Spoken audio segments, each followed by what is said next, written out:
There's one other statistics very recently. When trying to change a person from one supplier to another, we find that, again, 80% or more of all first purchases from a new supplier take place after the 5th call. And that only 10% of salespeople make more than 5 calls. 50% or more of salespeople only make 1 call. So when you're selling to a company and you want to become established as their supplier, remember that it usually takes 5 visits. I'm not talking about 5 hours, I'm just talking about 5 visits, going in, seeing them, talking to them, telling them you're available, you have the products or services. Usually after the 5th visit that people start to become interested. Now the reason why we're talking about this is simply this, is that there is a direct inverse relationship between the fear of rejection and high self-esteem. That the more you like yourself, the less you fear rejection. It's almost as though they are escalators that go in different directions.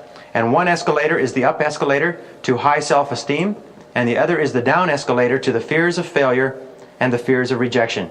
And that the more you like yourself and the higher your self-esteem, the faster you go down the reverse escalator, the lower your fears of failure, the lower your fears of rejection.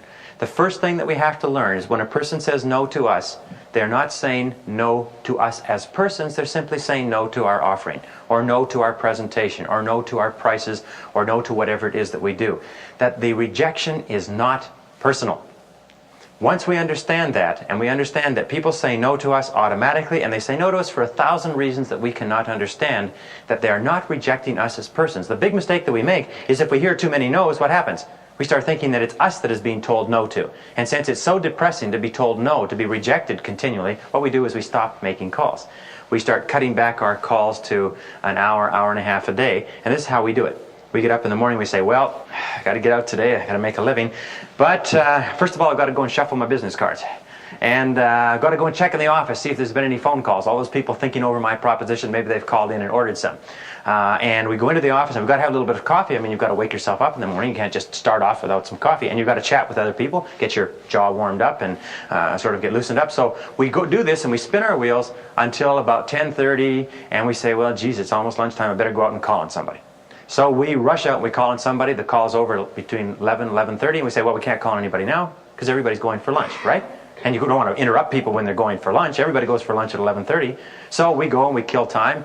12:30, 1:30 comes, and you don't want to call on people immediately after they get back from lunch. I mean, that would give them indigestion, wouldn't it? They've got work to do. So we don't make our next call till 2, 2:30, 3 o'clock. We make a couple of calls, and now it's 3:30, 4 o'clock, and of course, everybody's on their way home, aren't they?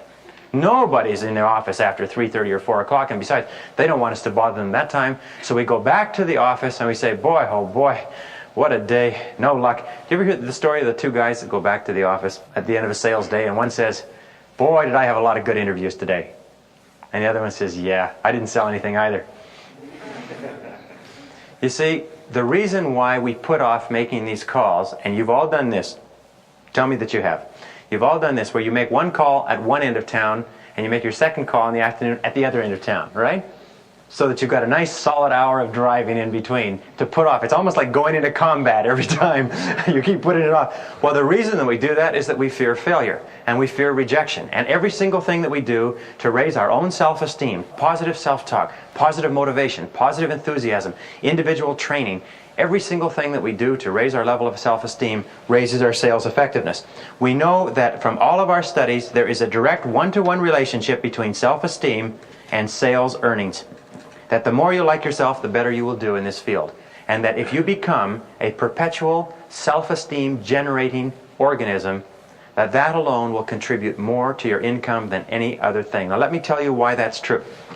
In sales, one of the things that we know is that all successful sales are based on one factor, and it's usually friendship. It's what is called the friendship factor in selling.